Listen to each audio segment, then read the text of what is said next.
Police अफसर crime branch की आप बीती बहुत दिलचस्प है, आपके दिल को हिलाकर रखने वाली है। वैसे पुलिस डिपार्टमेंट में इमोशनल की या भावनाओं की कोई कदर नहीं होती।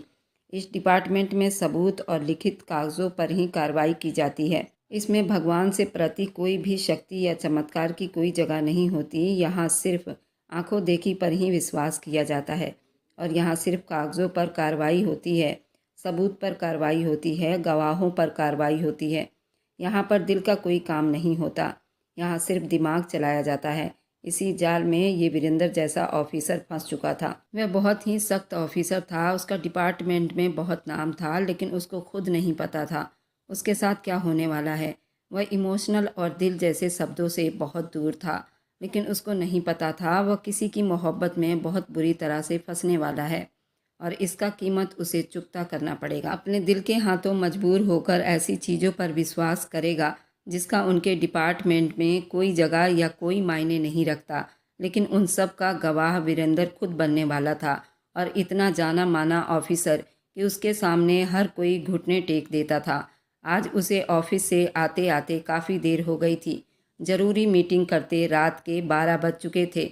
वीरेंद्र एक क्राइम ब्रांच में सीनियर पुलिस ऑफिसर था। अक्सर उसको इसी तरह घर आते आते काफ़ी देर हो जाती थी। गाड़ी चलाते हुए थकावट से भरपूर एक नज़र उसने अपनी कलाई पर बांधी हैंड वॉच पर डाली। आज फिर मुझे सिर्फ चाय पीकर ही सोना पड़ेगा। उस वक्त भला कौन खाना बनाकर देगा और ख़ुद तो उसमें बिल्कुल भी हिम्मत नहीं थी कुछ बनाकर खा लूँ। जबकि भूख जोरों से लगी थी। उसने एक लंबी सांस छोड़ी। सोचा यूं तो होटल खुले होते थे, मगर कई साल घर से दूर रहते हुए इतना आलस हो गया था कि अब होटल के खाने से भी परेशान हो चुका था। अपनी ड्यूटी की वजह से जब वो घर देर से आता तो उसका यही रोज़ का काम होता। अपने मकान के छत के ऊपर चढ़कर गर्मा गर्म चाय पीते हुए अपने आसपास के घरों का जगमगाता हुआ नज़ारों का आनंद उठाता।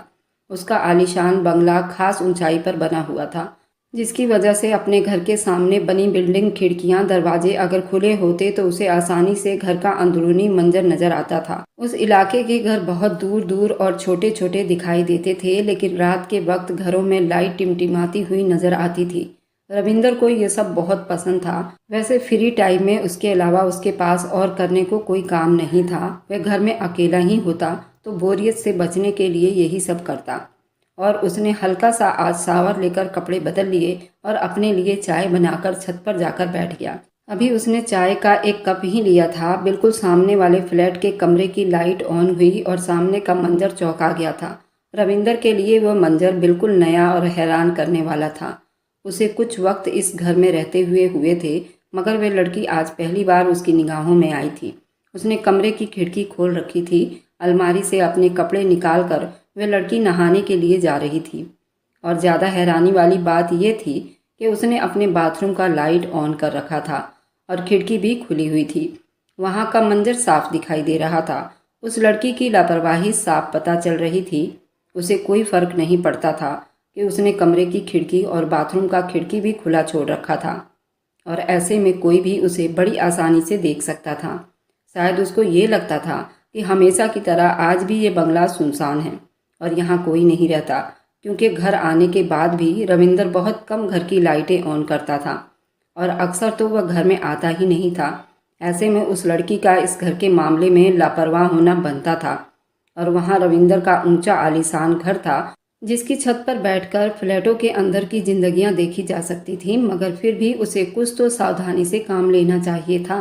भला कोई लड़की इतनी लापरवाह कैसे हो सकती थी? जरूरी तो नहीं कि हमेशा बंद रहने वाला बंगला हमेशा के लिए बंद ही रहे। वहाँ कोई इंसान ना रहने के लिए आए। घर रहने के लिए बनाए जाते हैं। इस घर को भी कोई खरीद सकता था। उस लड़की को पता ही नहीं कि वह उस वक्त मेरी नज़रों के छाँव में है। रविंदर बड़ी हैरानी से सोचते हुए उस लड़की की हर हरकत पर नज़र रख रहा था। उसे लगा था शायद कपड़े उतारने से पहले वह खिड़की और दरवाजे बंद कर देगी, मगर रविंदर की हैरानी का ठिकाना ना रहा जब उस लड़की ने खुद को अपने आप को बेपर्दा किया और नहाने लगी। रविंदर पत्थर का हो चुका था। होठों की तरफ जाता हुआ चाय का कप जहाँ का तहाँ खड़ा रह गया। जिंदगी में पहली बार रविंदर की नज़रों ने ऐसा मंजर देखा था। वह अपने होश खो बैठा था। वह लड़की बहुत ही खूबसूरत थी। उसका खूबसूरत बदन, दूध जैसा गोरा रंग और इतनी खूबसूरत कि उसकी खूबसूरती की शायद ही कोई मिसाल इस दुनिया में होगी। उसे देखकर तो किसी अच्छे खासे समझदार की भी होश उड़ जाती। उसका हुस्न देखकर रविंदर का दिल तेजी से धड़कने लगा था। उसकी हालत बहुत अजीब हो रही थी। उसे ये भी याद नहीं था वह बहुत ज़्यादा थका हुआ था और चाय पीकर सोना चाहता था, बल्कि उस वक्त तो उसे सिर्फ वही लड़की अपने आसपास दिखाई दे रही थी और उसका दिल कर रहा था वह लड़की उसके आंखों के सामने यूं ही जमी रहे और वह उसे देखता रहे। रविंदर बहुत चाहत से उसे देखने में बिजी था जब उसे अपने मोबाइल की रिंगटोन सुनाई दी। उसकी नज़रों का बहाव टूट चुका था। उसने बहुत ही लापरवाही से अपना मोबाइल उठाया, मगर नंबर देखकर जल्दी ही कॉल अटेंड कर ली और कमरे की तरफ बढ़ गया। कॉल उसके सीनियर ऑफिसर की थी। वह कॉल उठाना बहुत ज़रूरी था और अब वह क्राइम ब्रांच में जा चुका था, जिसकी वजह से प्राइवेट कॉल सुननी पड़ती थी। फिलहाल कमरे में जाना बहुत ज़रूरी था। अगर कॉल ज़रूरी ना होती तो रविंदर कभी कॉल अटेंड नहीं करता और छत पर ही बैठा उस मंजर को देखता रहता। रविंदर ने बहुत ही लापरवाही से अपने ऑफिसर की बात सुनी, फिर जल्दी से सारी बात को समेटकर कॉल करते हुए बाहर की तरफ बढ़ता कि दोबारा उस खूबसूरत हसीना को देख सकूं। मगर अफसोस कमरे की लाइट अब बंद हो चुकी थी। वह लड़की वहां से गायब थी। रविंदर का दिल एकदम से उचाट हो गया था। अब उसका कहीं भी दिल नहीं लग रहा था। बार बार वही मंजर उसकी आंखों में घूम रहा था। वह सारी रात उसने बेचैनी में बिस्तर पर काट दिए थे। उस लड़की की हसीन जिस्म रविंदर के सारे सोचों का मोड़ अपनी तरफ मोड़ रखे थे। उसका हर अंदाज, खूबसूरत जिस्म रविंदर के दिमाग पर छप चुका था। वह चाहकर भी खुद को उस लड़की की याद से बाहर निकल नहीं पा रहा था। सारी रात जागते रहने की वजह से रविंदर की आंखें सूजी हुई थी। उसका सर भारी हो रहा था। उसने बड़ी बेमन से नाश्ता किया, चाय का कप पीकर अपने ऑफिस निकल पड़ा। मगर आज पहले की तरह उसके अंदर फुर्ती और जोश दिखाई नहीं दे रहा था, जबकि वो अपने काम के बारे में बहुत ही गंभीरता से डील करता था। मगर आज किसी भी काम में उसका दिल नहीं लग रहा था। उसने बहुत बेचैनी से पूरा दिन काटा और शाम होते ही अपने घर की तरफ चला आया। उसके पूरे जिस्म में बेचैनियां उभर रही थी। घर आते ही बेकाबू होकर वो फिर से छत की तरफ बढ़ने लगा, मगर फ्लैट में पूरी चुप्पी छाई हुई थी। रविंदर कमरे में चला आया, कपड़े बदले, खाना खाकर बिस्तर पर लेट गया। लेटते ही उसे गहरी नींद ने घेर लिया और सारी रात का जागा हुआ, सारे दिन का थका हुआ, फिलहाल वह नींद में जाते उसे 1 मिनट भी नहीं लगा था। उसकी आंखें बंद हो गई थी। करीब वह आधी नींद कर चुका था जब प्यास लगने से रविंदर की आंख खुली। उसने घड़ी पर टाइम देखा तो रात के 12 बज रहे थे। रविंदर ने पानी पिया और फिर सिगरेट की डिब्बी उठाकर छत पर चला आया। उसे सिगरेट पीने की बहुत चाहत हो रही थी। तब सिगरेट फूंकते हुए उसने देखा फ्लैट के उस कमरे की लाइट ऑन हुई और वह लड़की फिर से उसे दिखाई दी। उसके दिल की धड़कनें बढ़ गई। वह लड़की पूरे कमरे में नाचती फिर रही थी। उसने बहुत साधारण सा कपड़ा पहन रखा था, मगर सादगी में भी वह गजब ही खूबसूरत दिखाई दे रही थी। गाने के धुन पर उसका जिस्म इस अंदाज में नाच रहा था और बलखा रहा था। वह साथ साथ गाना भी गा रही थी और अपने हाथों की उंगलियों को मस्ती में नचा रही थी। कल की तरह आज के मंजर ने रविंदर को बिल्कुल हिलाकर रख दिया था। वह लड़की लापरवाह होने के साथ साथ बहुत मासूम भी थी। नाचते हुए वह लड़की रविंदर को पूरी पागल कर चुकी थी। बेकाबू उसका दिल चाहा वह उठकर उस लड़की के पास पहुंच जाए, उस लड़की को छूकर देखे। उसकी नाजुक मोम सी उंगलियां देखकर रविंदर को अपनी संगीत टीचर की याद आई थी। वह 10वीं में था जब उसने अपनी एक टीचर को पसंद कर लिया था। वह टीचर पियानो टीचर थी। अपनी मोम उंगलियों से जब वो पियानो बजाती थी तो रविंदर को बहुत अच्छी लगती थी। वह अभी टीनेज में था, अपने टीचर को दिल से पसंद कर बैठा था। अपनी पियानो टीचर की उंगलियां रविंदर के दिमाग में हमेशा के लिए छप चुकी थी। आज उस लड़कियों के उंगलियों ने पियानो टीचर की याद ताज़ा करवा दी थी। उस वक्त रविंदर को लगता था कि उस टीचर से ज़्यादा हसीन लड़की इस दुनिया में कोई नहीं होगी, मगर आज उस लड़की ने रविंदर को मजबूर कर दिया था। वह अपनी पियानो टीचर को पूरी तरह भुलाकर उस लड़की के इश्क में गिरफ्तार हो गया। रविंदर बेकाबू होकर अपने जेब से मोबाइल निकाला था ताकि उस लड़की की तस्वीर बना सके, मगर अफसोस वह लड़की एक बार फिर से अपने कमरे की लाइट ऑफ करके वहां से जा चुकी थी। कुछ सोचकर रविंदर ने उस फ्लैट की तस्वीर बना ली। यूं तो उसकी याददाश्त बहुत तेज थी। अपने दिमाग और होशियारी की वजह से वह हर एक चीज़ को बारीकी से जानने की कोशिश करता था और आज होने वाला वह सारा मंजर को अपने दिमाग में सुरक्षित कैद कर चुका था। मगर उस लड़की को रविंदर खोना नहीं चाहता था। उसके दिल में ये आया कहीं ऐसा न हो उस लड़की को खो दे और उस लड़की से हमेशा के लिए हाथ धो बैठे। तस्वीर बनाने के बाद वह अपने कमरे में चला आया। आज फिर से उसकी रात आंखों में कटने वाली थी। अब और ज़्यादा उसे आंख मिचौली का हिस्सा नहीं बनना चाहता था।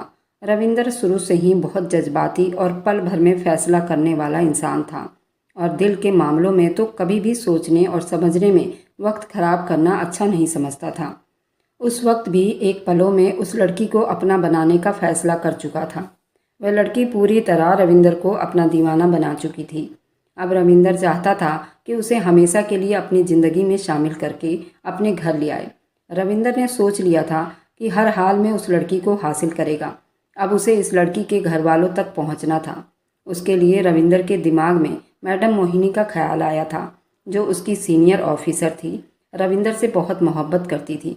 रविंदर उनको अपने बेटे की तरह लगता था, जो कुछ टाइम पहले एक खास मिशन को सर अंजाम देते हुए वो मर चुका था। मैडम मोहिनी अपने बेटे की कमी रविंदर का ख्याल रखकर पूरा कर रही थी। रविंदर को मैडम मोहिनी से बहुत ही लगाव हो चुका था।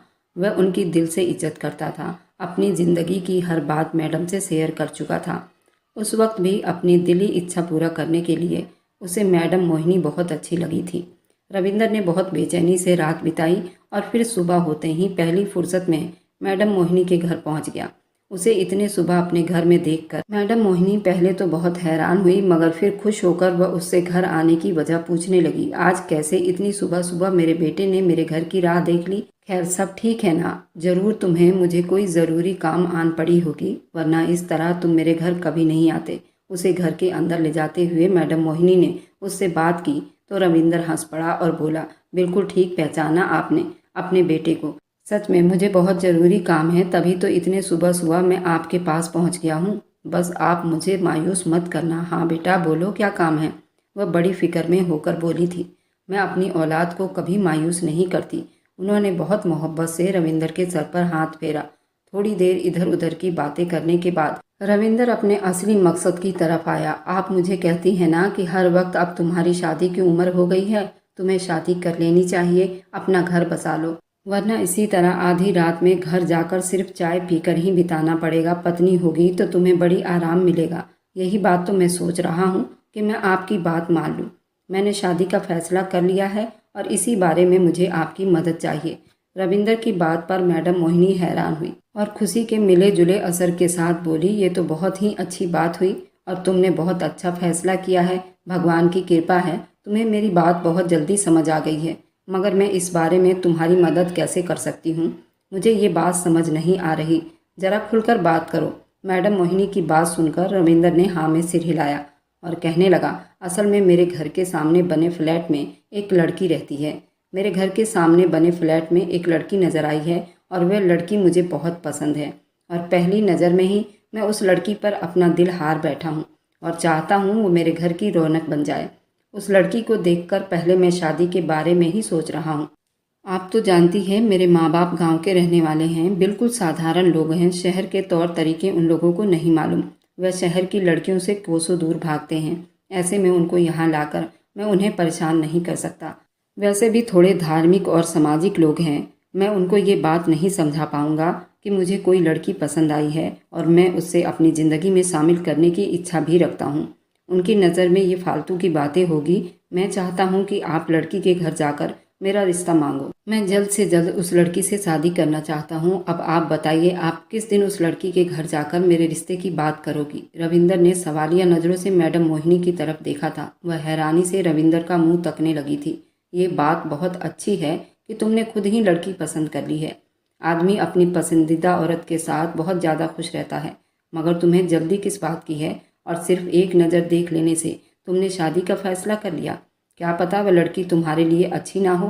कुछ तो उसके बारे में छानबीन करो। ऐसे एकदम से रिश्ता नहीं मांगा जा सकता। मैडम मोहिनी की बात पर रविंदर बेचैन हुआ था। उसके आंखों में वह 2 रातों वाला मंजर घूम गया था जिसने रविंदर को बेकाबू कर दिया था, मगर रविंदर ने अपनी ये बेताबी खुलकर नहीं बता पाया और कहा, फिलहाल मैडम, मैंने उस लड़की को दिल से पसंद कर लिया है। अब अगर मैं थोड़ी भी देर करता तो क्या पता उसका कहीं और रिश्ता हो जाए और वो मेरे हाथ से निकल जाए।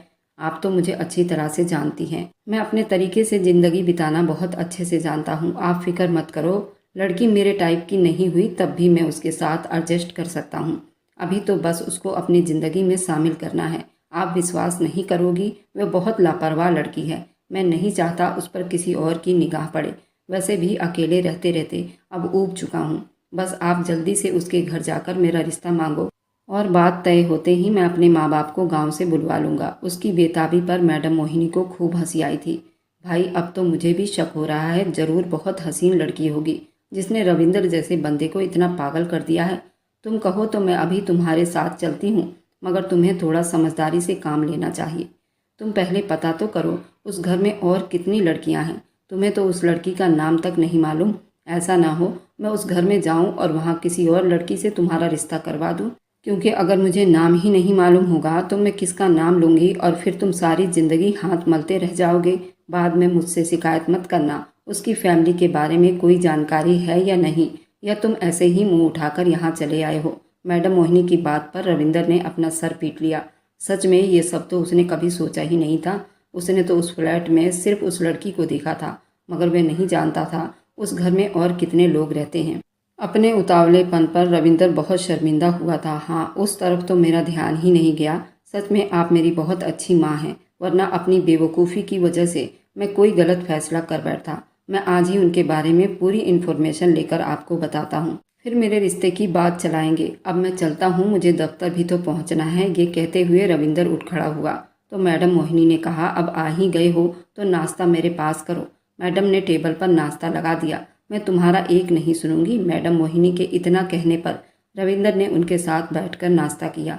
फिर वहां से निकलने के बाद रविंदर पहली फुर्सत में अपने खास बंदों को उस लड़की के फ्लैट का एड्रेस बताकर उसे पूरी इन्फॉर्मेशन लेने के लिए भेजा था। कुछ ही घंटे बाद रविंदर का आदमी उस फ्लैट में रहने वाले लोगों की पूरी जानकारी ले आया था। उसके हिसाब से उस फ्लैट में 2 बूढ़े माँ बाप के साथ एक बेटी रहती थी। अपने माँ बाप की इकलौती औलाद थी। उसका और कोई भाई बहन नहीं था। ये सुनकर रविंदर बड़ा तसल्ली में हो गया था। अब उसे ये डर नहीं था कि कोई गलतफहमी के चक्कर में उसके घर में कोई गलत लड़की ना आ जाए। रविंदर ने सारी डिटेल मैडम मोहिनी को बता दी और जल्दी ही उनके घर जाने का प्लान बना लिया। रविंदर की बेताबी चरम सीमा पार कर चुकी थी। उसका बस नहीं चल रहा था उसी दिन ही वह लड़की उसके घर की और उसके दिल की मलिका बन जाए। हर तरह की तसल्ली करने के बाद भी एक बार मैडम मोहिनी ने रविंदर को समझाना चाहा कि शादी एक दिन की बात नहीं है, पूरी जिंदगी का सौदा होता है। उसे सोच समझकर ये फैसला करना चाहिए। मगर रविंदर फैसला कर चुका था और ज़्यादा कीड़े निकालना नहीं चाहता था। उसके दिल की बेताबी देखते हुए मैडम मोहिनी ने भी और ज़्यादा कोई बहस नहीं की और एक दिन उस लड़की के घर रिश्ता लेकर पहुंच गई। मैडम मोहिनी बहुत साफ दिल की सुलझी हुई औरत थी। उन्होंने बहुत तरीके से रिश्ते की बात चलाई। उस लड़की के माँ बाप के सामने रविंदर की इतनी तारीफें की थी कि अपनी खूबियों को सुनकर रविंदर हैरान हुआ था। वह इतनी खूबियों का मालिक था, ये बात उसे आज ही मालूम हुई थी। वह अपने जाती जिंदगी में बहुत ही लापरवाह इंसान था। खाना पीना उठना बैठना घर के हर काम में वह लापरवाही करता था। बस वह अपने ड्यूटी और ड्यूटी के कामों में बहुत सतर्क रहता था और एक चालाक और दिमागदार इंसान था। बस यही खूबी थी उसमें कि वह एक बहुत पढ़ा लिखा इंसान था, एक अच्छे पोस्ट पर नौकरी कर रहा था और अच्छी शकल सूरत का मालिक भी था। मगर मैडम मोहिनी ने तो उसे ज़मीन से आसमान पर पहुंचा दिया। उन्होंने रविंदर की इतनी तारीफ़ें की। दिल में सोचा, अगर इतनी खूबियाँ हैं मुझ में तो उन्होंने अपनी बेटी का रिश्ता क्यों नहीं दिया मुझे। रविंदर को मोहिनी की इतनी तारीफ़ करना मजाक लग रहा था और वह मोहिनी मैडम के बारे में अंदर अंदर ये सोच रहा था, अगर इस टाइम मैडम मोहिनी रविंदर के दिल का हाल जान लेती तो रविंदर को जान से मार डालती। रविंदर ने ख्यालों की दुनिया से खुद को नॉर्मल किया। वह जानता था मैडम मोहिनी हर हाल में इस रिश्ते को पक्का करना चाहती हैं। लड़की का बाप मेहनत मजदूरी करके बड़ी मुश्किलों से अपनी पत्नी और बेटी का पेट पाल रहा था। ऐसे में इतने बड़े पोस्ट पर तैनात लड़के का रिश्ता पाकर वह गरीब लोग हड़बड़ा चुके थे।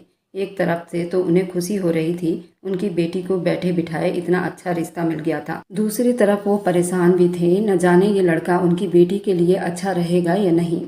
मैडम मोहिनी ने उनको हर तरह से तसल्ली दिलवाई थी। रविंदर के माँ बाप के बारे में सारा कुछ बताया और उन्होंने सोचने के लिए कुछ टाइम भी दी और वह वहाँ से आ गई। घर पहुँचते ही रविंदर ने बहुत बेताबी से पूछा था, आपको क्या लगता है वो लोग मुझे रिश्ता देंगे? वे लोग मना तो नहीं करेंगे ना? रविंदर के हर अंदाज से पता चल रहा था कि उस लड़की को पाने के लिए रविंदर कितना पागल हो रहा था। मैडम मोहिनी बहुत हैरान थी। वीरेंद्र जैसे लापरवाह और मनमौजी लड़के को किसी लड़की के लिए पहली बार इतना पागल होते देखा था। उनके लिए हैरानी की बात थी, वह भी उस लड़की को देखना चाहती थी, मगर रविंदर की मौजूदगी में लड़की के बाप ने अपनी बेटी को वहाँ बुलाना अच्छा नहीं समझा था। मैडम मोहिनी ने भी ज़्यादा मजबूर नहीं किया, वह समझ गई थी लड़की के माँ बाप झिझक का शिकार थे। उन्होंने रविंदर को तसल्ली दी और कहा, गरीब लोग हैं और वे अपनी लड़की का रिश्ता अपने जैसे ही हैसियत वाले लड़के को देना चाहते हैं। ऐसे में इतने अच्छे रिश्ते का आना तो उन्होंने कभी सोचा भी नहीं होगा। वह जरूर हाँ करेंगे, बस उन्हें थोड़ा सा टाइम चाहिए। तुम थोड़ा सब्र रखो और समझो लड़की बस तुम्हारी हो चुकी है। मैडम मोहिनी की बात पर रविंदर ने बेकाबू होकर भगवान से प्रार्थना की। ये बात सच साबित हो गई। 2 दिन के बाद लड़की के माँ बाप ने रविंदर के रिश्ते के लिए हामी भर ली थी। रिश्ता तय होते ही रविंदर खुशी से झूम उठा था। उसके पैर जमीन पर नहीं टिक रहे थे। पहली फुर्सत में उसने गांव से अपने माँ बाप को बुलवाया। जब उनको बताया वह रिश्ता कर चुका है तो उसके माँ बाप थोड़ा मायूस हुए और परेशान भी।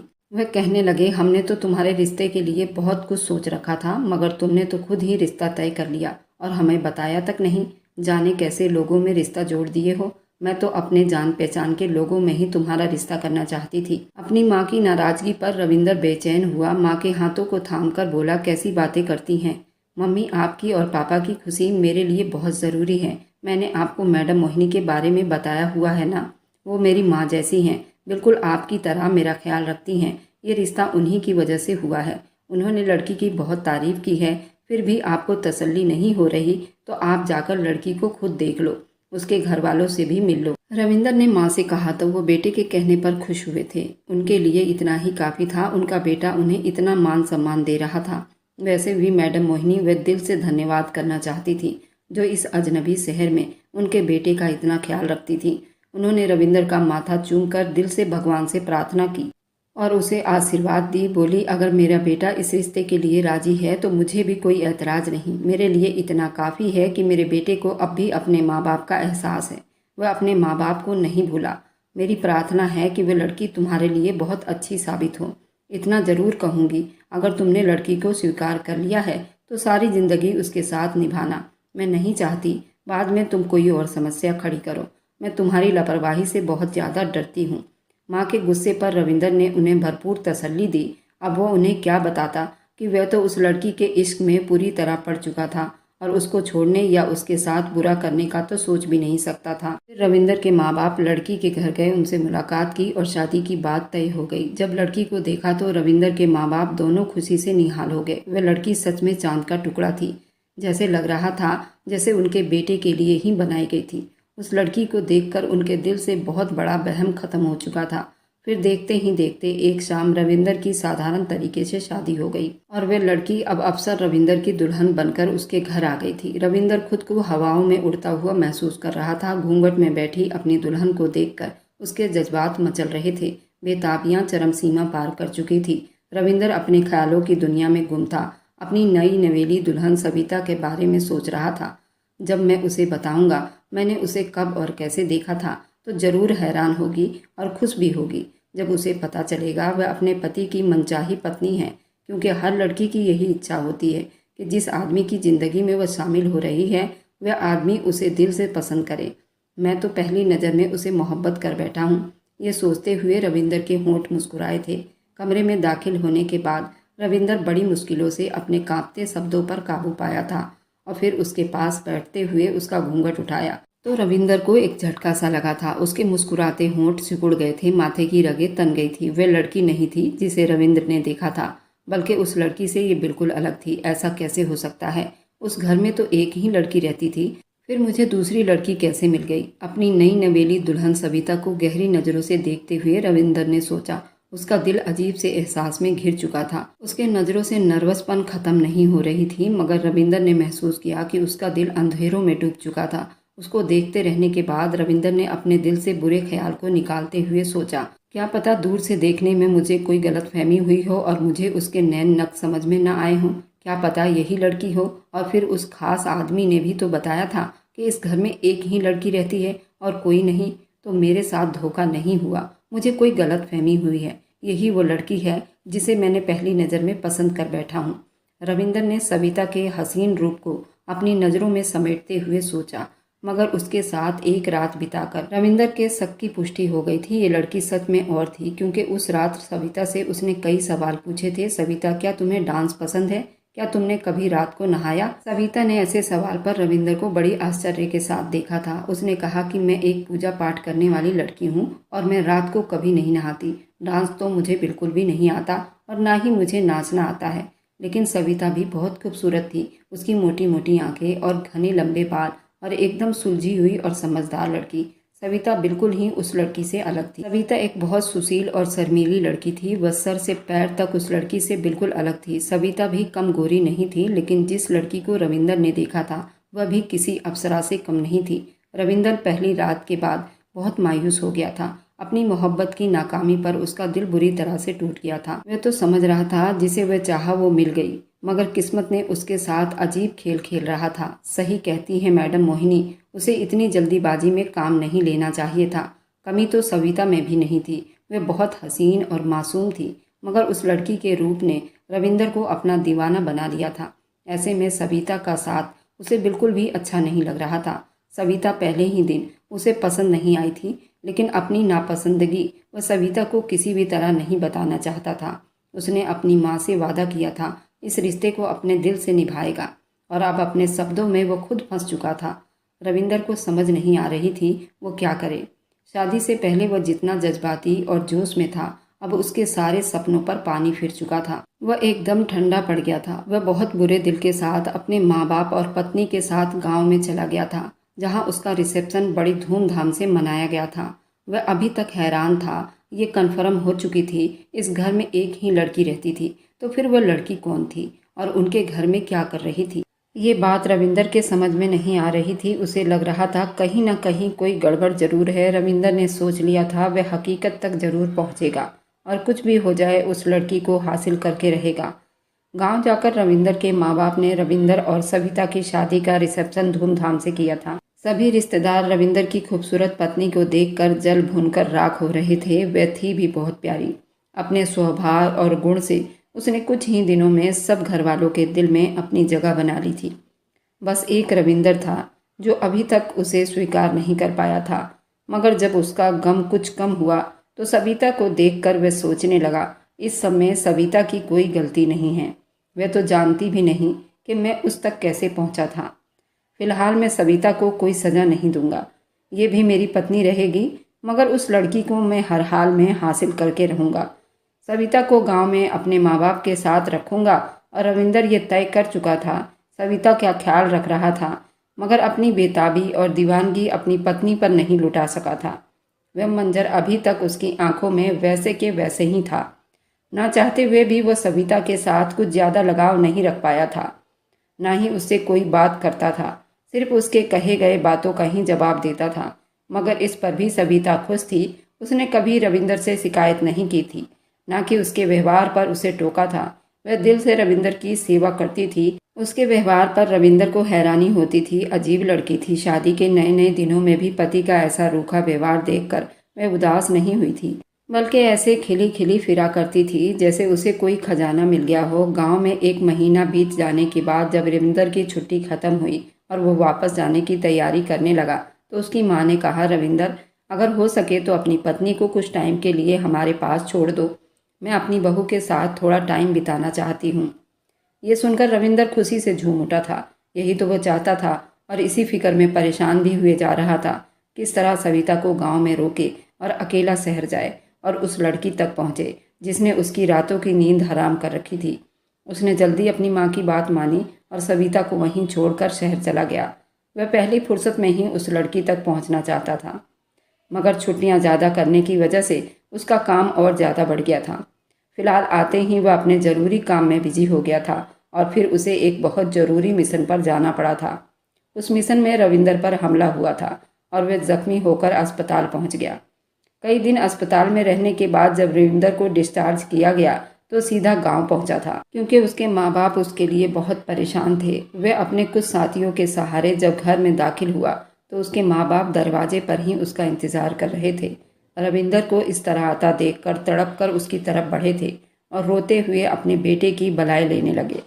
मैं ठीक हूँ मम्मी, प्लीज़ आप लोग मत रो। मुझे बहुत तकलीफ़ होती है आपको रोता देखकर। और पापा आप भी परेशान मत हो, मामूली सी ज़ख्म है, मैं जल्दी ठीक हो जाऊंगा। आप प्लीज़ मम्मी को समझाओ, ये तो मेरी जॉब है, इस तरह के ज़ख्म आना बहुत मामूली बात है। आप लोगों को तो हिम्मत करनी चाहिए। अगर आप लोग इस तरह टूट जाओगे तो फिर मेरा क्या होगा? मुझे परेशानी होगी, मैं ठीक से अपनी ड्यूटी भी नहीं कर पाऊंगा।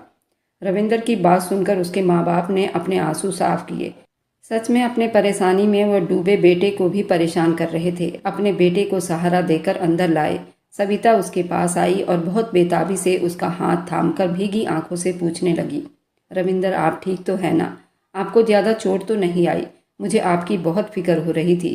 प्लीज़ आप अपना ख्याल रखा करो। मैं तुम बिन अधूरी हूँ। मैं आपको तकलीफ़ में नहीं देख सकती। मैं आपके लिए सूप बनाकर लाती हूँ, आप पियेंगे तो आपको बहुत अच्छा महसूस होगा। आपको दर्द हो रहा है ना? सविता ने एक ही सांस में कई सवाल कर लिए थे, जबकि उसकी बेताबी पर रविंदर थम सा गया था। उसकी परेशानी, आंखों की नमी रविंदर के दिल को अनोखे से एहसास दे रहे थे। वह उसकी पत्नी थी, उसकी फिक्र में घुले जा रही थी। और एक वो था कि ड्यूटी के बीच में भी उस अनजान लड़की को सोचता रहा। एक बार भी अपनी पत्नी के बारे में सोचने की हिम्मत तक नहीं की थी। माना वह अपनी मोहब्बत को नहीं भुला सका था, मगर ऐसा भी क्या था वह नामालूम मोहब्बत के जाल में फंसकर असली मोहब्बत को भुला दे। उसी पल रविंदर को खुद पर न जाने क्यों बहुत गुस्सा आया था। अपनी पत्नी बहुत प्यारी और दिल के करीब महसूस हुई थी। उसने मुस्कुराते हुए सविता के हाथ पर अपना हाथ रखकर बोला, मैं बिल्कुल ठीक हूँ, और जिस तरह तुम मेरी फिक्र कर रही हो तो मैं 2 दिन में ही भला चंगा हो जाऊँगा। भला तुम्हारे होते हुए मुझे कहाँ तकलीफ़ हो सकती है?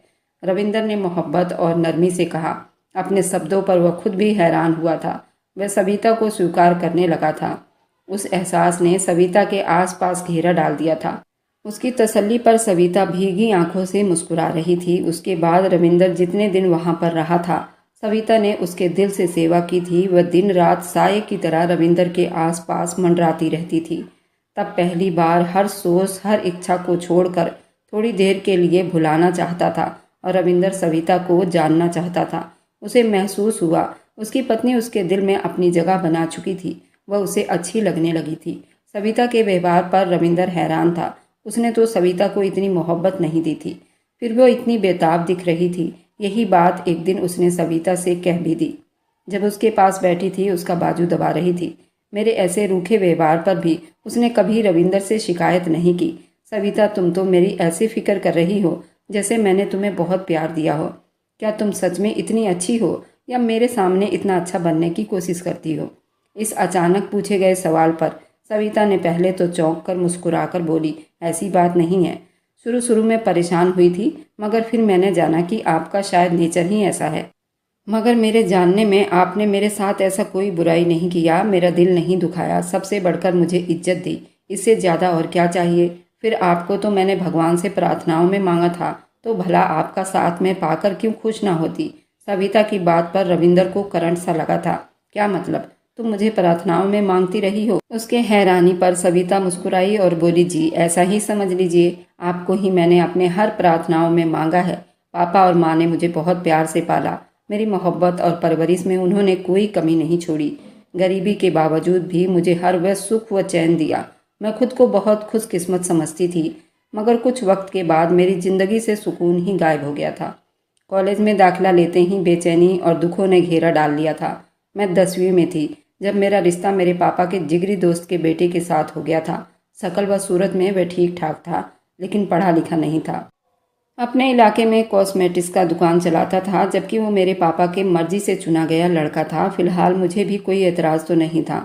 मैंने दिल से अपने मंगेतर को स्वीकार कर लिया था, मगर वो बहुत शक्की इंसान निकला। मेरी खूबसूरती से उसे अजीब सी वहम में डाल रखा था। उसे लगता था अगर लड़की खूबसूरत है और कॉलेज पढ़ने जाती है तो ज़रूर गलत कामों में पड़ी हुई है। इस शक की वजह से उसने मेरी ज़िंदगी हराम बना दी थी। शादी से पहले ही वो मुझ पर बहुत सारी पाबंदियाँ लगाना चाहता था। मैं पहले सर से दुपट्टा नहीं लेती थी, मगर अपने मंगेतर की खुशी के लिए मैंने दुपट्टा लेना भी शुरू कर दिया था, ताकि उसको तसल्ली हो जाए। मैं बुरी लड़की नहीं थी। ज़िंदगी में कभी किसी लड़के के साथ मैंने बात तक नहीं की थी, मगर अपने मंगेतर की वजह से मैं फिर भी चौकन्नी रहने लगी थी। फिर भी उसको मेरी तरफ से तसल्ली नहीं हुई। उसने मेरी पढ़ाई पर पाबंदी लगानी शुरू कर दी थी। मैं बहुत परेशान हुई थी।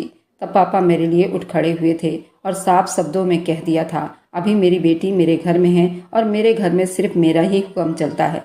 मुझे अपनी बेटी पर पूरा भरोसा है। वह जितनी चाहे पढ़ाई कर सकती है। जब वो तुम्हारे घर पर जाएगी तब तुम उस पर रोक टोक लगा लेना। अभी तुम उसकी ज़िंदगी खराब मत करो, वरना मैं ये सोचने पर मजबूर हो जाऊंगा कि तुमसे रिश्ता करके ही कहीं मैंने गलत फैसला तो नहीं कर लिया। जबकि पापा ने ये बात बहुत तरीके से की थी और बड़ों के बीच में बैठकर की थी, मगर अंकल जी के बेटे को समझने के बजाय उसे इस बात पर बहुत दुख हुआ था। उसके माँ बाप उसका इतना सपोर्ट कर रहे हैं, जरूर इस लड़की का कहीं अफेयर होगा। लेकिन उस मूर्ख को ये नहीं पता था, अगर मेरा कहीं अफेयर होता तो मेरे माँ बाप उससे मेरा रिश्ता ही क्यों जोड़ते। फिर मेरे मंगेतन ने खुल्लम खुल्ला मुझ पर इल्ज़ाम लगाना शुरू कर दिया। मैं खराब लड़की हूँ, इसलिए घर बैठने की बात पर बेचैन हो गई हूँ। उसने तो सबके सामने मुझे गाली तक दे दी थी। ये कॉलेज के नाम पर लड़कों से मिलने जाती है, उसका चक्कर चल रहा है, इसलिए मेरी पाबंदियाँ उसे बुरी लगती है। अगर ये पढ़ाई छोड़कर घर बैठ गई तो अपने यार से कैसे मिल पाएगी। इतनी घटिया इल्ज़ाम सुनकर मेरी बर्दाश्त अब जवाब दे गई थी और मैं बेहोश हो गई थी। मेरी हालत देखकर मेरे माँ बाप तड़प उठे थे और होना तो यही चाहिए था कि अंकल आंटी को अपने बेटे को समझाना चाहिए था, मेरा एहसास करते, मगर उन्होंने शर्मिंदा होना सीखा ही नहीं था।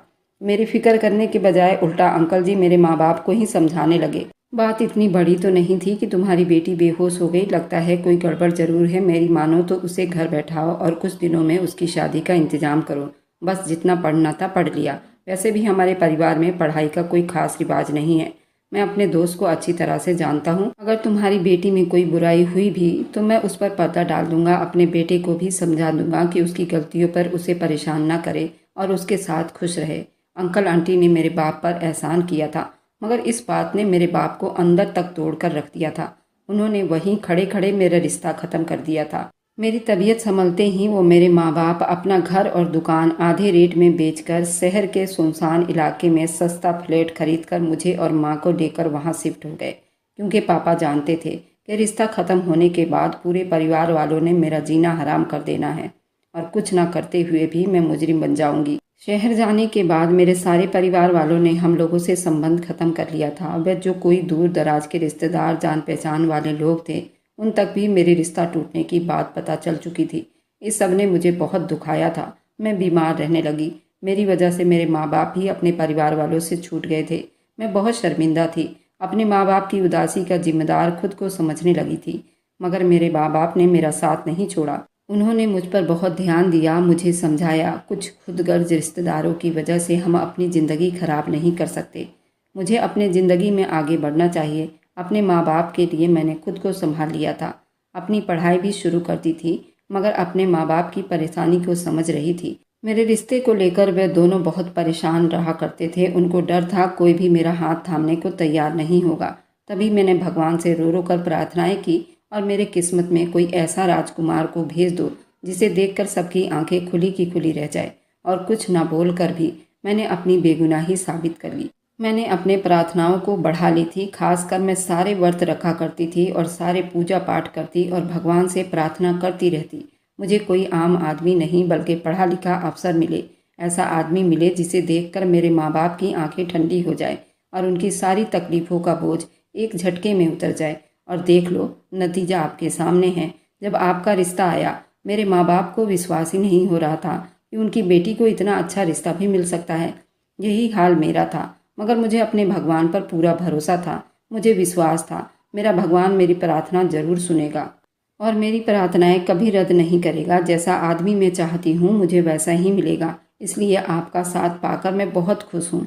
आप मेरी प्रार्थनाओं का आशीर्वाद हो। आपके साथ मैं बहुत ज़्यादा खुश हूँ। आपने मेरी ज़िंदगी की सारी परेशानियाँ दूर कर दी है। आपने मुझे वो इज्जत दी जो पूरे परिवार में आज तक किसी आदमी ने अपनी औरत को नहीं दी होगी। जो परिवार वाले हमें पूछते तक नहीं थे, वे खुद ही अब मेरे माँ बाप के घर आने जाने लगे हैं।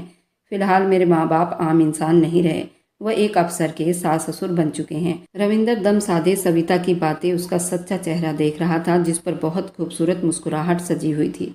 उसे अपने बुरे व्यवहार पर बहुत अफसोस हुआ था, मगर वह अपने दिल का क्या करता जो अभी तक उस लड़की पर टिका हुआ था। किसी हाल में भी वह उसे भुलाने को तैयार नहीं था। और फिर अभी तक ये मामला भी हल नहीं हुआ था कि वह लड़की थी कौन और वह सविता के फ्लैट में क्या कर रही थी। ये लोग जरूर उससे कुछ छुपा रहे थे। रविंदर के दिल से उसके लिए बुराई खत्म नहीं हुई थी। वह अभी भी अपनी बात से पीछे नहीं हटा था। उस लड़की को अपनी जिंदगी में शामिल करेगा। फिलहाल सविता को भी अपनी पत्नी के रूप में स्वीकार कर चुका था। दुनिया में बहुत से आदमी मौजूद थे जिन्होंने एक साथ 2 शादियां कर रखी थी, तो रविंदर ने भी ऐसा कुछ सोच रखा था। वह अपनी दोनों पत्नियों के साथ अन्याय करना चाहता था, मगर अपनी मोहब्बत से पीछे हटना रविंदर के बस की बात नहीं थी। वह हर हाल में उस लड़की तक पहुंच जाना चाहता था। जब उसने वापस जाने की बात की तो उसके माँ बाप और सविता ने यह फैसला किया कि सविता भी रविंदर के साथ जाएगी। रविंदर ये बात सुनकर बड़ा परेशान हुआ था। वह अभी तक सविता को अपने साथ ले जाना नहीं चाहता था। कुछ सोचकर उसने एक बहाना खड़ा किया। अपने माँ बाप को कहने लगा, मेरी ड्यूटी है, मेरा जाना बहुत ज़रूरी है, मगर खतरा अभी टला नहीं है। ऐसे में सविता को अकेले घर में रखना ठीक नहीं होगा। मैं चाहता हूँ कुछ टाइम आप सविता को अपने पास ही रखो। जैसे ही समस्याएं संभल जाएगी मैं उसे अपने साथ ले जाऊंगा, मगर अभी मुमकिन नहीं। रविंदर की बात पर उसके माँ बाप बेचैन तो हुए थे, मगर उसकी बात समझ रहे थे। फिलहाल उसे तसल्ली हुई। उसके माँ बाप ने अपनी बहू को समझाकर अपने पास रोक लिया। शहर पहुंचकर उसने पहली फुर्सत में उस लड़की के बारे में जानने की ठान ली। उसने साथ ही उस फ्लैट के ऑनर से बात की। उसने एक टीम बनाई जो कि उस फ्लैट की हर बारीक जानकारी उसे दे सके। उसने कहा, सर आप बिल्कुल फिक्र मत करो, बल्कि ऐसा करना, अगर वह लड़की आपको दोबारा दिखे तो उसी वक्त मुझे बता देना। मैं पुलिस वाला बनकर जाऊंगा, उनके घर की तलाशी लूंगा। फिर हम उस लड़की को बरामद कर लेंगे और हकीकत सामने आ जाएगी। ये इतनी बड़ी बात नहीं है। रविंदर को यह आइडिया बहुत ही पसंद आया था। वह रोज़ घर आने के बाद छत पर जाता ताकि उस लड़की को देख सके, मगर इतने दिन बीत जाने के बाद भी वह लड़की नज़र नहीं आई थी। रविंदर अब उसको अपना बहम समझकर भुलाने ही वाला था। तभी एक शाम कमरे की खिड़की खोलते ही रविंदर ने देखा उस फ्लैट के कमरे की लाइट जली हुई है। रविंदर तेजी से छत पर पहुंचा और देखा वही लड़की वहां मौजूद थी। उसने लाल रंग का सूट पहन रखा था और खूब सजी हुई थी। पूरे कमरे में डांस करती फिर रही थी। वह आज पहले से भी ज़्यादा खूबसूरत लग रही थी। फिर उसने अचानक से खिड़की में आकर रविंदर की तरफ देखा और मुस्कुराई। रविंदर ने जल्दी अपने साथी को कॉल की जो पास ही मौजूद था और चौंका था। रविंदर के कॉल मिलाते ही वह जल्दी ही कुछ आदमियों के साथ पुलिस वाला बनकर उस फ्लैट में जा पहुंचा। उसने रविंदर के सास ससुर से कहा, कुछ मुजरिम आपके फ्लैट में घुस आए हैं और इस बिल्डिंग में छुपे हुए हैं। इस बारे में हमें आपके फ्लैट की तलाशी लेनी है। गरीब लोग थे, पुलिस वालों को देखकर घबरा गए और बिना कोई सवाल जवाब किए जल्दी से एक साइड को हो गए। रास्ता मिलते ही रविंदर के बंदे फ्लैट में घुस गए। पूरे फ्लैट के तलाशी ले गई, मगर उन्हें वहां कोई लड़की नजर नहीं आई, जबकि रविंदर अभी तक उस लड़की को देख रहा था। फिर देखते ही देखते कमरे की लाइट ऑफ हुई और वह लड़की अंधेरे में कहीं गुम हो गई। उस वक्त रविंदर के आदमी भी रविंदर के पास पहुंच चुके थे और बोले, सर आपको कोई गलतफहमी हुई है। उस फ्लैट में कोई लड़की नहीं थी। हमने पूरे फ्लैट की तलाशी ली है, आसपास के लोगों से भी पूछताछ की है। सबका यही कहना है इस फ्लैट में 2 बूढ़े माँ बाप रहते हैं और उनकी एक बेटी है जिसकी कुछ टाइम पहले ही शादी हुई है। ये सुनकर रविंदर चकरा सा गया था। वह बच्चा नहीं था और ना ही वह कोई दिमागी मरीज था। उस लड़की को अपने दिमाग में बसाकर पागल हो रहा था। उसने बहुत बार उस लड़की को देखा था। आज भी अपने होश हवास में उसने उस लड़की को देखा। वह लड़की तो उसकी तरफ देखकर मुस्कुराई भी थी। तो क्या इतना कुछ उसकी नज़रों का धोखा हो सकता था? ये नामुमकिन बात थी, मगर वह अपने साथियों की बात को भी नहीं झुठला सकता था। उन्होंने पूरे फ्लैट की तलाशी ली थी, वह लड़की नहीं मिली थी, जबकि रविंदर उस लड़की को अपनी आंखों से देख चुका था। वह अपना सर पकड़कर बैठ गया। कुछ समझ नहीं आ रहा था आखिर वह कौन थी, और उसको खुद ही अपनी दिमागी हालत पर शक होने लगा था। शायद वह पागल हो चुका था, मगर नहीं, अगर वह पागल होता तो इतने बड़े पोस्ट पर बैठा ना होता। वह बहुत ज़्यादा सोच विचार करने के बाद भी जब रविंदर को कोई रास्ता समझ नहीं आया तो वह कुछ सोच विचार करने के बाद उस बिल्डिंग के ओनर से बातचीत की और पूछा उस फ्लैट में सविता के माँ बाप से पहले रहने वाले कौन लोग थे। उस ओनर ने जल्दी रविंदर की मदद की और एक फैमिली तक पहुंचाया जो सबसे पहले ये फ्लैट लेकर शिफ्ट हुए थे और अभी तक वहीं थे। रविंदर उस आदमी से मिला, अपनी जॉब का बताया। उसने कहा, मैं इस बिल्डिंग के सामने वाले बंगले में रहता हूँ। मेरे घर के सामने जो फ्लैट है उधर मेरी जानकारी के हिसाब से 2 बूढ़े पति पत्नी और उनकी बेटी रहती है, मगर मैंने उस फ्लैट में एक और लड़की को भी देखा है, और एक बार नहीं कई बार देखा है। यहाँ जितने भी पुराने फ्लैट में रहने वाले लोग हैं, हर कोई उस लड़की के बारे में कहता है। इस बात ने मुझे और परेशान कर दिया। वहाँ के लोगों से और बातचीत करने के बाद पता चला, वह आदमी बोला, जी सर, मैं जानता हूँ, आपने ज़रूर उस लड़की को देखी होगी। वह लड़की हर किसी को नहीं दिखाई देती, मगर आपको नज़र आई है। ज़रूर वह चाहती है कि आप उसके असलियत तक पहुँचे। असल में वह लड़की मर चुकी है और नज़र आने वाली उसकी आत्मा है, जो उस फ्लैट में भटकती फिरती है। जब ये बिल्डिंग बनी थी तो सबसे पहले मैंने ये फ्लैट लिया था। मेरे यहाँ शिफ्ट होने के बाद एक आदमी आया था। उस फ्लैट में उस आदमी ने एक लड़की खरीद कर लाया था। हम पति पत्नी निसंतान थे, बस अपनी ज़िंदगी पूरी करने के लिए यहाँ पर रह रहे हैं। मेरी पत्नी बहुत बातूनी थी। जब उसने देखा कि उस बिल्डिंग में एक लड़की भी रहने के लिए आ चुकी है, तो उस लड़की से मिलने जा पहुंची थी। तब हमें मालूम हुआ था कि उस आदमी ने उस लड़की से शादी की थी, मगर उसे अपने घर नहीं ले गया था, क्योंकि वह आदमी राजघराने से था। उनका परिवार ठाकुरों से संबंध रखता था। वह छुपाकर एक गरीब लड़की को अपनी पत्नी बना बैठा था, इसलिए वह अपनी पत्नी के साथ उस बिल्डिंग में शिफ्ट हो गया था।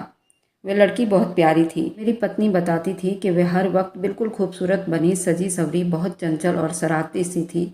उसे ठाकुर की पत्नी बनकर बहुत खुशी हुई थी। जरूर माँ बाप के घर में उसने बहुत गरीबी देखी होगी, मगर उसकी ये खुशी कुछ दिनों तक थी। उसके बाद उसके ज़िंदगी के बुरे दिन शुरू हो गए थे। कुछ यूँ था, कुछ लड़कों ने भी हमारी बिल्डिंग में फ्लैट लेकर रहना शुरू कर दिया था। कॉलेज के लड़के थे, सुबह को जाते शाम को वापस आते थे। बाकी टाइम अपने फ्लैट में रहकर खूब हल्ला गुल्ला करते थे। वे लड़के बहुत शरीफ थे और अपने काम से काम रखते थे, मगर उनके यहाँ आने से लड़की की ज़िंदगी बिल्कुल मुश्किल में हो गई थी। वह आदमी जो पहले बहुत शौक से उस लड़की को ब्याह कर लाया था, उस पर शक करने लगा था। उसको लगता था उसकी पत्नी कॉलेज के लड़कों के साथ चक्कर चला रही है और उनके लिए सस्ती संवरती है। उसकी पत्नी ने उसे अपने ऊपर विश्वास दिलाने की बहुत कोशिश की थी और वह कभी घर से बाहर नहीं निकलती थी और न उन लड़कों को जानती थी, मगर वह जालिम आदमी उसकी बात पर विश्वास करने को तैयार नहीं था। उसका शक इतना बढ़ गया था कि उसने अपनी पत्नी पर रोक टोक लगानी शुरू कर दी थी। उसके हंसने बोलने पर भी रोक लगा दी थी और घर से बाहर निकलना तो बिल्कुल ही ख़त्म कर दिया था। उस पर भी उसकी बस ना हुई। उसने अपनी पत्नी को मारना पीटना शुरू कर दिया और हर वह जुल्म किया जो अपनी पत्नी पर कर सकता था। उस बिल्डिंग में कुछ और फैमिली भी आकर रहने लगे थे। सब फ्लैट वाले उस लड़की की चीखों की आवाज़ सुना करते थे, मगर किसी में इतनी हिम्मत नहीं होती थी उस आदमी से पंगा ले सके, क्योंकि सभी को पता था ये कोई बहुत अमीर बाप का बेटा था और ऐसे आदमी के मुंह लगने से हर कोई कतराता था। उस लड़की की चीख पुकार से तंग आकर कॉलेज के लड़के उस फ्लैट को छोड़कर चले गए थे, ताकि उस लड़की की ज़िंदगी में कुछ आराम आ सके। मगर उस जालिम आदमी का दिल शायद उस मासूम लड़की से अब भर चुका था। अब उसको वह फालतू की चीज़ लगने लगी थी, इसलिए वह लड़कों को चले जाने के बाद भी वह उस पर जुल्म करता रहा। फिर उसने अपनी पत्नी को पूरा कैद कर दिया और अपना आना जाना भी बहुत कम कर दिया। सुनने में आया था कि उस आदमी ने परिवार के कहने में आकर किसी और लड़की से भी शादी कर ली थी और ज़्यादा टाइम अपनी दूसरी पत्नी के साथ रहने लगा, जबकि उस बदकिस्मत लड़की को तो बाहर की दुनिया से अलग कर दिया था। उसे अकेलापन और कैद ने उसके दिमाग पर बुरा असर डाला था। वह अपने होश हवास खोने लगी थी। कभी वह हंसती सजती संवरती अपने पति का इंतजार करती, फिर शाम होते ही चीख मार मार कर रोने लगती थी और कभी ऊंची आवाज़ में ठहाके लगाती थी, नाचती और गाती थी। उसकी बेबसी से हमारे दिल दुखते थे, मगर हम भी बेबस गरीब लोग थे। ऐसे जालिम अमीर आदमी का मुकाबला करने की हमारे अंदर हिम्मत नहीं थी। फिलहाल चुप्पी के साथ सभी फ्लैट वाले चुप रहे। फिर देखते ही देखते वो लड़की ज़िंदगी की बाजी हार गई। उसके मरते ही वह आदमी फ्लैट बेचकर यहाँ से चला गया। उसके बाद दोबारा उसे किसी ने यहाँ नहीं देखा, मगर उसके कुछ साल के बाद उस फ्लैट में से फिर से आवाज़ें आने लगी। हम सब बहुत हैरान हुए, क्योंकि वह फ्लैट अब बंद पड़ा था और वहाँ कोई नहीं रहता था। फिर उसके ऑनर उस फ्लैट को सविता के माँ बाप को बेच दिया था। ये जानकर रविंदर को बहुत झटका लगा था कि वे आवाज़ उसी लड़की की थी, कभी रोती हुई, कभी हंसती हुई और कभी गाना गाकर नाचती हुई। उसकी आवाज़ों से सब डर गए थे। वह आत्मा थी जो मरने के बाद भटकती फिर रही थी। बिल्डिंग में रहने वाले जितने लोग उस लड़की के बारे में जानते थे, उन्होंने आवाज़ों से घबराकर अपने फ्लैट बेचकर यहाँ से चले गए। एक हम लोग हैं जो अभी तक यहाँ पड़े हैं। हमें उन आवाज़ों से डर नहीं लगता था, बल्कि अफसोस होता है कि उस मासूम लड़की की ज़िंदगी खराब हो गई। इसी वजह से वह आज तक बेचैन है। आपको भी वही लड़की नज़र आई होगी सर जी। वह डांस करती होगी, पूरे कमरे में झूमती फिरती होगी और कभी तो बहुत सजती संवरती भी होगी। हमने तो अब कुछ साल से उसकी आवाज़ बिल्कुल नहीं सुनी और ना ही यहाँ पर रहने वाले लोगों ने उसके बारे में कुछ जानने की कोशिश की, मगर वह आपको नजर आई है। उस आदमी की बात सुनकर रविंदर पत्थर का मूर्त बन चुका था। उसने कभी भी भूत प्रेत या आत्माओं जैसी कहानियों पर कभी विश्वास नहीं किया था, मगर अब जो कुछ हुआ था अपनी आंखों से देख चुका था और जो लोग उसे बता रहे थे उसके बिना पर उसे इस बात पर विश्वास करना ही पड़ा था। वह सच में एक आत्मा थी, कोई भटकती आत्मा जो उसे नजर आ गई थी और उसे अपना दीवाना बना लिया था। उसकी जिंदगी के बारे में जानकर रविंदर को बहुत दुख हुआ था। उसे इस बात पर भी विश्वास हो गया था कि सच में कुछ लोग जिनकी जिंदगियों में परेशानी और दुख भरे होते हैं, वे मरने के बाद भी उन्हें चैन नहीं मिलता।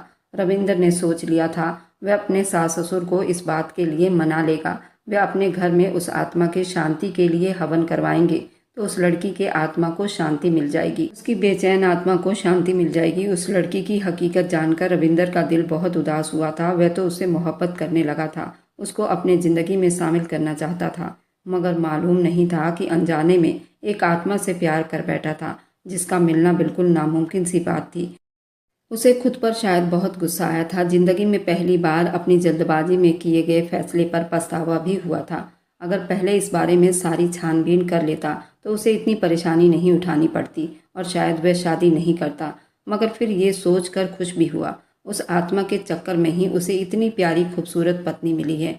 अगर रविंदर जल्दीबाजी में शादी ना करता तो सविता को अपनी ज़िंदगी में शामिल ना कर पाता। वह सारी ज़िंदगी शायद ऐसे ही प्रार्थनाएं करती रह जाती। आत्मा की वजह से उसे सविता तक पहुंचाया गया था और वह सविता से शादी करने के लिए बेताब हो गया था।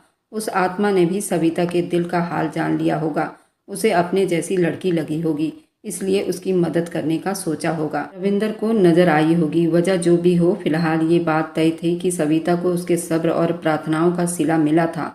उसे वह आत्मा नजर आई थी और उस आत्मा को पाने के लिए रविंदर बेताब हुआ था। सविता से शादी कर बैठा था। अब समझ में आ गया था सविता उसके दिल में अपनी जगह क्यों बनाने लगी थी। ये भी तो भगवान की मर्जी थी, उसका सविता से दिल लगना। अगर वह जज्बाती होकर सविता को अपनी जिंदगी से बेदखल कर देता तो आज हाथ मलता रह जाता कि एक आत्मा के चक्कर में एक अच्छी और इतनी प्यारी खूबसूरत पत्नी से हाथ धो बैठता। रविंदर ने भगवान का धन्यवाद किया कि इस बार उसने जल्दबाजी और जोश से काम नहीं लिया, बल्कि समझदारी से काम लिया। सविता को भी अपने दिल में जगह दी और आज पछतावे और परेशानी से बच गया। सविता के घर में हवन करवाया गया था, लेकिन रविंदर ने आज तक सविता को असली हकीकत नहीं बताई थी। उसे लगता था कि मैं अगर सविता को अपनी हकीकत बता दूंगा तो सविता के दिल में उसकी जगह कम हो जाएगी।